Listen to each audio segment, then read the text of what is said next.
Bienvenue sur la CRTV News et notamment dans le magazine littéraire C'est un livre qui chante.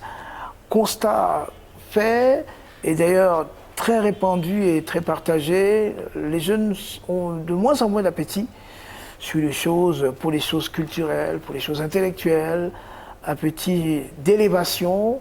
Pour quelle raison? C'est le contexte qui l'impose, la mondialisation, de la facilité parfois. À côté des jeunes, il se trouve aussi que il y a un grand écart de plus en plus entre ceux qui sont possédants et ceux qui n'ont rien. C'est des constats qui ont été menés par Annie Meuillot, qui est une patronne d'ONG, qui se lance dans la sensibilisation et l'éducation. Elle vient de commettre loi, bon sens et justice et éducation de l'enfant et de l'adolescent. Alors ici, elle porte ici la chasuble d'une psychologue et une directrice, une véritable coach. On va voir comment teinte la musique de ses mots et de ses pensées. Bienvenue dans ce magazine, madame. Bonjour. Ça va? Ça va, merci. Alors, qu'est-ce qui vous a poussé à écrire à hauteur de jeunes, à hauteur d'enfants? Merci pour la question. En fait, c'est évoluant dans le cadre de l'ONG Jeunesse en Mouvement Cameroun, dont je suis la fondatrice. Lors de nos sorties, il y a un constat réel qui a été fait. La jeunesse n'est plus au rendez-vous. Lorsqu'on parle des sujets et des problématiques de société, de lecture, d'intellect, beaucoup sont un peu révoltés. Donc c'est la raison pour laquelle, en étant face à eux, j'ai été obligée d'éditer ces livres pour essayer à mon niveau et au niveau de tous ceux qui m'accompagnent de leur apporter quelques solutions vis-à-vis de certaines problématiques dont le livre parle. Alors nous sommes ici dans la médiathèque de l'Institut français de Yaoundé. Vous voyez qu'il y a des livres partout, Oui, et qu'il y a des différentes, on va dire des secteurs de littérature pour enfants, et les enfants viennent ici. Est-ce que ça ne met pas un bémol à votre constat? Parce que la jeunesse est ici. Elle prend possession de ces médiathèques. Vu le nombre de jeunes, parce qu'on a fait une étude dans des écoles, vu le nombre de jeunes et les livres que j'ai dit, en réalité, sont gratuits. Vu, peut-être qu'il y en a ici à l'IFC, mais de façon générale, pour le nombre d'enfants qu'on reçoit, beaucoup nous l'ont confié, ils ne lisent plus du tout. C'est pourquoi j'écris très peu pour les encourager, mais de façon perspicace sur cette thématique-là, sur l'éducation des enfants. Même les parents, ils disent que le travail les fatigue énormément. Le temps de la lecture, ils n'en ont plus. Bon, mais ils lisent quand même à partir du smartphone, non? Très vite fait, sans forcément tirer des leçons. Les réseaux sociaux. Mais est-ce que ce n'est pas un phénomène global, mondial, pas forcément pour les jeunes? Oui, tout à fait, parce que je suivais aussi un reportage sur les journaux français. Et c'est Marie Le Pen, je pense, qui disait qu'il faut revoir. Parce que même au CP, à l'école primaire, les enfants ne s'expriment plus du tout en français d'antan. Donc, il faut réinciter les jeunes à la lecture. Il faut toucher les problèmes dont ils montrent du doigt pour essayer de leur mener face à des solutions plausibles. Voilà. Alors, est-ce que ce n'est pas aussi un problème de basculement vers la digitalisation, le monde digitalisé, puisque oui, si on parle des pratiques d'un temps, on est aujourd'hui au XXIe siècle, le livre se lit à travers un smartphone, sur Internet, sur sa tablette. Est-ce qu'il n'y a pas un nouvel apprentissage à faire? Est-ce qu'il n'y a pas aussi un changement de logiciel? Je pense pas. Plus un problème, parce qu'aujourd'hui, c'est plus le problème de la course à la capitalisation. De l'avoir. Les parents sont plus concentrés, sont plus occupés parce qu'il faut ramener de l'argent dans des familles et du coup les enfants sont moins concentrés aussi parce que la communication entre parents, enfants, tout cela a été dilué. C'est dommage. Il y a des parents qui, en une journée, ne voient que leurs enfants peut-être 1 heure de temps. Ouais. ils sortent tous ensemble le matin, papa revient peut-être quand les enfants sont couchés. Donc je pense que c'est plus l'industrialisation et la course effrénée au capitalisme qui crée cette... Peut-être faudrait-il démontrer aux gens qu'on gagne aussi, qu'il y a une économie du livre à l'international. Je vous partage avec vous le succès d'une Camerounaise qui est aux États-Unis, Mbole Mboué, c'est ça, qui a écrit, qui a vu son manuscrit, le manuscrit de ses ouvrages en 2016, vendu à près de 500 millions de francs CFA. De son tout premier roman. Le manuscrit a été acheté lors d'une foire où on achète des manuscrits. Et 500 millions pour un seul livre, vous imaginez ce que ça représente. Donc il y a aussi matière à vivre, à se nourrir à travers... Tout à fait. En réalité, c'est indispensable. Parce que si j'ai écouté l'abbé de tout à l'heure, la vie, si on a une utilité dans ce monde, c'est de laisser des traces. Et des traces de par la mémoire. Donc, certes, l'argent, c'est important, mais la mémoire est encore plus importante. Et on la cultive à travers les livres, à travers la documentation, à travers aussi le digital. Okay. Donc, il faudrait peut-être, c'est l'objet de l'association Jeunesse en Mouvement, de ramener les parents, de par leur esprit, à cette utilité-là. Ok.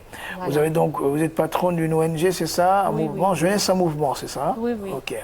Et puis, dans les ouvrages que vous nous présentez, on va tout à l'heure ouvrir 2 livres, mais il y a un 3e que vous nous avez présenté qui est une manière d'hommage à votre père, qui est une personnalité connue du monde des affaires à Yaoundé, Memi. Oui, oui. Et je découvre que c'est Meyou Michel. Tout à fait. Alors pourquoi vous lui rendez hommage à travers ce opuscule? Merci pour la question. Toujours dans le but de sensibiliser, de conscientiser les jeunes, parce que son parcours, ça a été un parcours d'endurance, un parcours de mérite. La vie n'est pas facile. Des cours, on en prend toujours.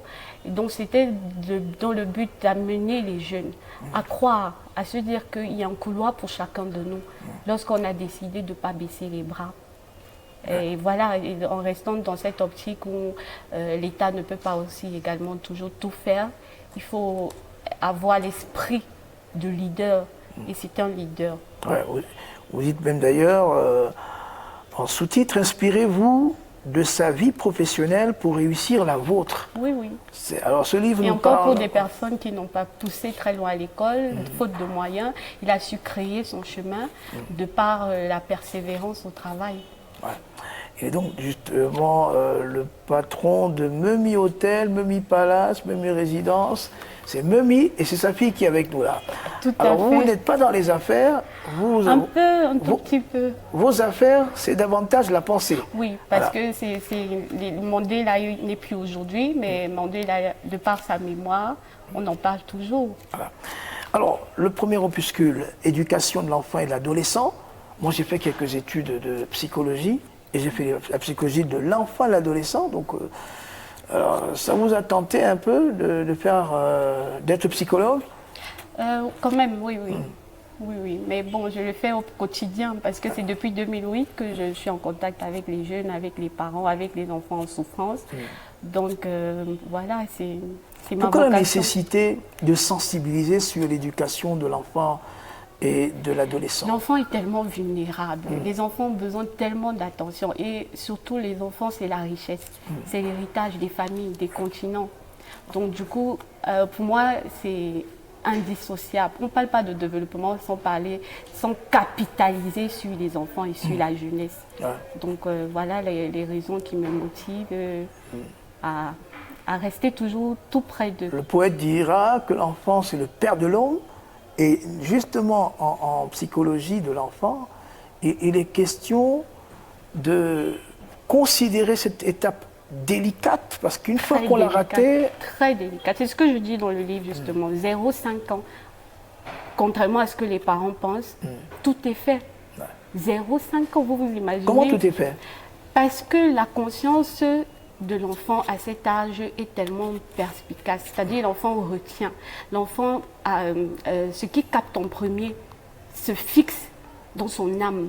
Et après, au fur et à mesure que le temps passe, c'est plus possible. Donc en fait, c'est à 0,5 ans qu'il faut tout donner, lui donner et de l'attention. Contrairement à ce que les parents pensent quand l'enfant parle, non, c'est pas important, on passe tout de suite parce qu'on est très occupé. Il faut rentrer et lui donner toute l'attention dont il a besoin à cette Mais comment période. expliquez-vous que malgré cela, il y a des familles où l'enfant a toute cette attention, mais il se singularise par la perte d'appétit. D'abord, il ne veut pas manger, il fait pipi, donc énurésie, anorexie, tous ces xi-là s'alignent. Non, en réalité, quand il y a c'est qu'il y a eu des failles. Vous savez, comme je dis, peut-être au niveau de l'écoute. Il y a des enfants qui pleurent, on pense tout de suite, et dans le livre je le dis, il a besoin de manger. Non, il y a des enfants qui ont besoin d'attention, d'avoir des câlins par exemple. Des fois c'est la couche, mais on pense toujours que c'est de la nourriture. Des fois c'est de l'hygiène, il veut être dans un environnement propre. Donc à cause sûr, il y a des failles quelque part et c'est pourquoi l'encadrement aussi ou la consultation chez des personnes professionnelles est appropriée. Alors moi, je voulais peut-être qu'on remonte à avant 0, parce que c'est ça un peu on va dire quoi, l'un des manques de ce livre-là. Vous vous situez de 0 à 5 ans, alors que d'autres spécialistes parlent même dès la conception. Parce que l'enfant vit déjà. En fait, quand je dis 0,5 ans, j'ai parlé de ça dans le livre. Avant même de concevoir, il faut se préparer. Les Américains font les cours pour cela, mais nous aussi, les Africains, on doit s'y mettre. On l'a fait au village. L'Afrique des traditions le faisait. Mais moi, la question est celle, vous pouvez le savoir en psychopathologie, les frustrations de la prime enfance, ça peut commencer par exemple par l'enfant non désiré. Tout à fait, et même parce que la maman consomme, et pas le stress. Non, laissons un peu sur l'enfant non désiré. Vous voulez une fille, et votre mari veut un garçon. Et quand c'est la fille qui est arrivée, on se rend compte qu'elle a des problèmes. Pourquoi elle a des problèmes? Parce que le rapport entre vous, votre mari et vous, pendant que l'enfant est à l'intérieur, eh bien, toutes les remontrances, toutes les fâcheries, tout est colère, la femme ressent, la mère ressent et l'enfant ressent. Tout à fait. C'est prouvé aujourd'hui le stress de la maman. Ça peut être le stress dû à une incompréhension avec son mari. Ça peut être le stress dû au travail aussi, parce qu'il faut le dire, les femmes enceintes travaillent énormément et pourtant il fallait pas, parce que le stress qu'elle produit, c'est une morphine, c'est des hormones, l'enfant le capte et ça déteint sur cet enfant à la naissance. Donc je le dis, même les consommations d'alcool, de drogue, les femmes qui fument enceintes, en réalité ça laisse des traces sur une mauvaise hygiène. Très bien. Donc en réalité il faut sensibiliser les couples, les préparer avant de concevoir un enfant. Ça, c'est tout ce qui est mis en place pour avoir un enfant sain, un enfant à niveau et un enfant dont on sera plutôt fier demain. Autrement dit, l'enfant délinquant d'aujourd'hui, pour comprendre sa délinquance, d'une mauvaise éducation. Ce qui n'a pas été fait dans son enfance. Ouais. Voilà. Ce qui n'a pas été fait dans la prime enfance, surtout. Oui. Okay. Par exemple, parmi les choses qu'on ne sait pas, le sévrage. Vous n'en parlez pas ici? J'en ai parlé un tout petit peu. Le sévrage, normalement, 6 mois, c'est suffisant. Parce que le lait a les vitamines requises jusqu'à 6 mois, dépendamment de l'alimentation de la maman. Mais après 6 mois, c'est plus très important. Oh, mais l'enfant... c'est parce que les mamans ne savent pas. Et pour les muscles mammaires, surtout, ça devient très, très délicat. Parce que la femme, après l'accouchement, elle a un problème aussi avec son corps, de pouvoir se regarder dans un miroir. Donc, pour les muscles, l'enfant, au fur et à mesure qu'il prend de l'âge, il prend de la force. Donc, prendre le mamelon de la maman, ça devient aussi plus... Donc, du coup, en réalité, c'est après 6 mois. Après 6 mois, normalement, le lait n'est plus aussi vitaminé. Qu'est-ce qui est conseillé en matière de sévrage? Il y en a qui le font brutalement. Non, et, il faut, et les il faut psychologues disent accompagner. qu'il faut accompagner pour le sévrage. Oui, tout doucement, en introduisant des aliments, surtout un peu liquides, des bouillies, des soupes, avec un tout petit peu de pommes, d'aliments sains, quoi. Voilà, et après l'enfant s'habitue, mais pas épicé, parce qu'en Afrique, on épice beaucoup. Ok. Et pour la santé de la bouche, de la gorge, c'est pas bien pour les bébés aussi. Oui, mais il faut aussi dire que le mauvais sévrage peut entraîner une boulimie, peut pousser à d'autres déformations de la personnalité, du comportement. Un enfant mal sévré Tout à devient fait. quelqu'un qui... Tout à fait. Nous sommes faits de neurones. Hein. Ouais. Faut pas oublier. Donc tout ce qui est fait violemment, ça crée des Ça frustrations. crée un violent devant. Ouais. Ça crée des frustrations et des fois des handicaps aussi. Venons-en à l'adolescent. Là, c'est un âge compliqué. Très compliqué. Alors, pour la jeune fille surtout, ça commence par la puberté. Un peu avant. En réalité, c'est un processus. L'éducation d'un enfant, c'est un processus. C'est-à-dire, de part avant sa conception jusqu'à ce qu'il mature, il faut accompagner. Et plus le temps passe, quand la base a été bien faite, il faut faire des dosages. Et cette période, en réalité, lorsqu'elle se fait mal par une délinquance, des fugues et tout, c'est que ça a été mal, le processus n'a pas été bien fait. Alors, est-ce que les familles devraient aussi bien se documenter ou alors chercher à voir, je prends un exemple, je connais une jeune fille qui était très précoce, même au niveau de la gestion de la puberté, elle a fugué 2 jours et on l'a cherchée, on ne l'a pas retrouvée. À 13 ans, elle était chez quelqu'un, son petit ami. Et donc elle a fugué et elle a été bastonnée. Non, mais non, alors, non. sérieusement, vous savez, quand on entre dans cette tranche d'âge, de la préadolescence jusqu'à après même, on devient adulte, il faut faire très attention. Le jeune, certes, il est notre enfant, mais c'est un être humain qui a droit au respect, qui a droit à l'écoute. C'est-à-dire qu'il y a un âge où il faut apprendre à négocier, il faut apprendre à écouter et surtout à raisonner. Parce que des fois, de par la raison, on peut se mettre d'accord. Et moi, j'incite les parents à se faire accompagner. Parce qu'un enfant qu'on a perdu, un enfant sur qui on a tout investi et qui, étant adulte, on le perd, en réalité, c'est la déprime. Donc, il faut donner tout à temps. Mais là, vous parlez des familles normales, où il y a le père et la mère. De par l'association, ça se retrouve. Ce problème, c'est vrai que les familles soient nanties ou pas nanties. Non, je ne parle pas de nantis, je veux dire, ici, ce n'est pas les familles monoparentales. Aujourd'hui, on constate qu'il y a de plus en plus de familles monoparentales, c'est-à-dire papa et maman ne sont pas là. Oui. Une femme a fait ses enfants. Oui, oui. Elle doit gérer la petite révolte, la phase de révolte de l'enfant seul. Un homme a ses enfants. Aujourd'hui, la norme, c'est les familles monoparentales. Oui, comment quand on fait même. Oui, quand Comment même. on fait quand on est seul? C'est pourquoi je dis il faut se dire c'est ce qu'on a de plus important. C'est l'enfant sur lequel, ou les enfants sur lesquels on a capitalisé toute notre vie. Donc du coup, il faut savoir qu'il y a un investissement à faire. Un investissement qui n'est pas d'abord financier, c'est-à-dire un investissement sur le temps d'écoute, sur le temps. Mais il faut déjà savoir, prenons le cas d'une prostituée qui a des enfants de plusieurs pères et qui les fait... Ne dites pas que je vous coupe, parce qu'il y a un cas patent Ok. là actuellement à l'association. Une maman qui se plaint de son enfant qui pourtant était brave à l'école et qui commence à être très délinquant, à fuguer et tout. Et alors moi je cause avec cet enfant, je me rends compte qu'en réalité, la maman n'a pas saisi ses besoins. Elle n'a pas saisi qu'il était en train de prendre de la maturité. Elle veut le gérer comme s'il avait 5 ans. Et là, ça ne va pas passer. Donc elle ne connaît pas elle-même l'évolution de l'enfant. Je veux dire par rapport aux besoins de l'enfant. Ok. Parce qu'un enfant qui est déjà en 4e, il a ses besoins. Il a besoin d'un peu d'argent, il a besoin peut-être qu'on le coach, à trouver peut-être un stage pour avoir un peu. Et alors, non, elle veut le traiter. Non, tu as ton goûter, tu as ceci. L'enfant n'avait pas son attention. Ok. Et sa façon à lui de réagir, c'était de vouloir faire mal à sa mère. Alors ça, c'est le cas de cet enfant qui est pouponné par sa maman et autres. Mais je prenais tout à l'heure le cas d'une prostituée qui fait les bébés, comme ça, au petit bonheur la chance. Au moment où l'État devait Alors, encadrer. est-ce que, bon, pas forcément l'État, est-ce qu'il faut renvoyer les parents à l'école des parents?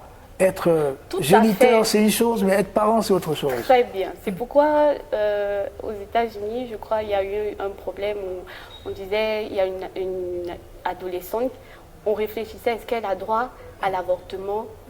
Elle demandait à avorter. On disait, est-ce qu'elle est suffisamment mature? Mais en réalité, il faut se demander, est-ce qu'elle a la volonté de vouloir prendre soin de cet enfant? Parce que si même vous l'obligez à garder cet enfant et qu'elle n'a pas la volonté de vouloir prendre soin de cet enfant, l'enfant en réalité ce sera peine perdue, Ouais. il ne sera pas construit. Alors, justement, sur la question relative aux prostituées, on sait que très souvent, la prostituée est fille de prostituée, on est dans un cercle vicieux et qu'elle n'a même pas appris à être mère. Elle gère comment? Si c'est la fille d'une prostituée, Non, c'est la prostituée même qui est prostituée, qui a fait des enfants. Mais quand on remonte à son histoire personnelle, elle-même était aussi enfant de prostituée. bon, en réalité, c'est vrai qu'il y a ce paramètre-là qui peut peser peut-être à 30%, mais le droit à la dignité, elle est instinctive. Des fois, c'est parce que d'autres ont un intérêt très poussé par rapport à tout ce qui est matériel.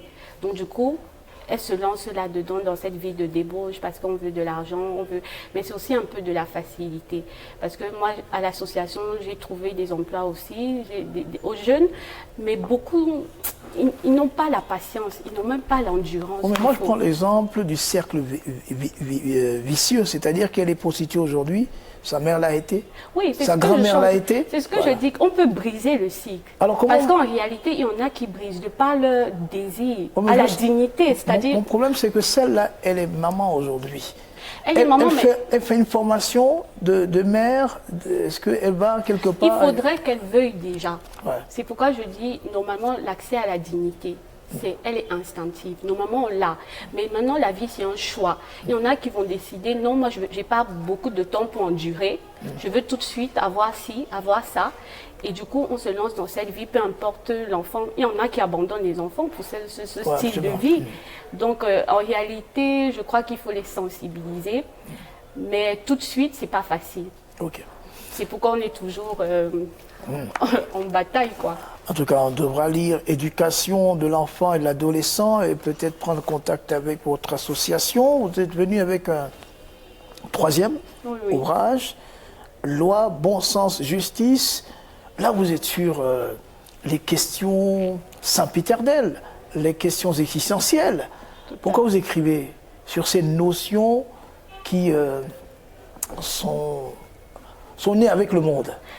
Parce que, comme je disais, nous sommes des êtres d'instinct. C'est-à-dire, on veut la justice, on veut la vérité, on veut le bon sens. Donc, du coup, quand tu causes avec, ou bien lorsqu'on échange avec des humains, ou bien des populations, beaucoup sont outrés. Que ce soit le droit, des fois, à la justice, dans les familles, c'est très difficile. Ils ne sont pas compris. Les jeunes aussi disent qu'ils ne sont pas compris. Donc le but du livre, c'était de mettre la dualité entre les lois et le bon sens et la justice et le bon sens. Donc que ce soit dans le cadre des familles ou dans le cadre de la justice sur le plan de la société, il faudra à tout prix que nos décisions concordent avec le bon sens. Autrement dit, le bon sens, dénominateur commun ou Oui. indicateur de la, on va dire quoi? De la vérité. De l'efficience d'une loi. Elle Oui. est bien Oui. quand elle a la vérité en soubassement, Très quand bien. elle a surtout la dignité comme soubassement, c'est ça? Très bien. Et non le jeu d'intérêt. Parce que dans les familles aussi, on ne bâtit plus. Non de ce que du capitalisme, si celui-ci me donne, me nourrit, et qu'il y a une situation, c'est vers lui que je vais tendre. Et donc les jeunes sont frustrés énormément par rapport à cela. Si tel oncle paye le loyer, non, tu n'as plus rien à dire. Donc du coup, ça crée énormément de frustration dans les familles surtout. Donc vous amenez les gens à se frotter à ces notions, loi, bon sens, justice, mais des notions laminées aussi, hein, parce que le bon sens, la chose du monde à mieux partager, mais on n'est pas très sûr Oui, que tout le monde comprend les questions liées à la raison. oui, oui. Les gens se donnent une conception, une signification de la raison, mais ont-ils toujours raison? La justice aussi est par trop souvent injuste, et, parce qu'il y a la loi de l'intérêt. Vous faites comment pour résoudre ce problème? En réalité, il faut se dire qu'on doit travailler. Dieu me le disait, de la médiocrité à l'excellence, c'est-à-dire se dire qu'on est toujours en travail vers l'excellence.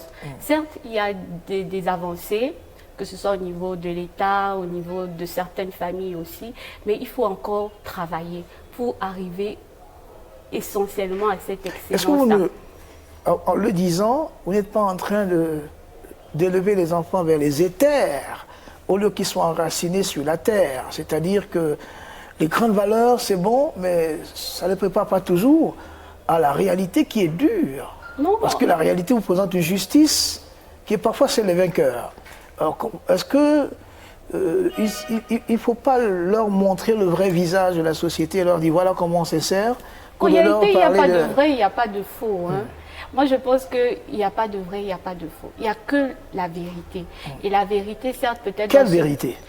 Je veux dire celle qui est instinctive. C'est-à-dire, dans les familles, généralement, on sait où elle se trouve. Vous savez, la vérité instinctive, je prends un exemple. Quelqu'un peut être le frère aîné d'une famille, ses parents sont partis, et lui, parce qu'il ne connaît pas la loi, sait que c'est lui l'héritier principal. C'est la vérité. C'est sa vérité, sauf que ça ne correspond pas à la réalité. Et il n'est pas le seul. Donc, vous parlez de quelle... La vérité instinctive, c'est... Bon, si c'est dans le sens où quelqu'un s'accapare d'une succession, par exemple, non à la violence, mais de par la conscientisation, de par l'échange. Okay. C'est aussi ça les livres, c'est aussi ça les valeurs. C'est pas la violence, ni verbale, ni donc, physique. autrement dit, votre livre, c'est les valeurs. Oui. Sacro-sainte. Et la vie, pour moi, c'est les valeurs, c'est les bonnes mœurs. C'est non à la violence physique ou verbale, mais que de par la vérité qui est instinctive, parce que nous tous, on a conscience du bien et du mal. Même les enfants en ont conscience. Ah, je ne suis pas très sûr, madame. Quand Scientifiquement, vous dites que nous tous, oui, on a conscience du bien. L'enfant, quand il va vers le feu ou quand il arrache un bonbon à son ami, il sait que c'est pas bien.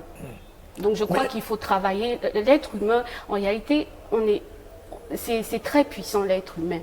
Et je crois qu'on gagnerait à nous étudier encore profondément. Parce qu'on a des ressources, je dirais, encore cachées. On a le sens du bien qui est inné, oui. Mais parfois aussi on a de grosses ignorances qui ne sont pas qui peuvent être voulues, comblées. Qui sont pas forcément voulues et qui viennent pratiquement à choper. Mais ces ignorances peuvent être comblées, réparées. Okay. Donc il faut que les gens apprennent, c'est ça? Oui, que les gens s'entourent des spécialistes, des professionnels, et voilà, et pour être des personnes de plus en plus meilleures, et non abdiquer dans ce qui ne leur apporte pas. Ok.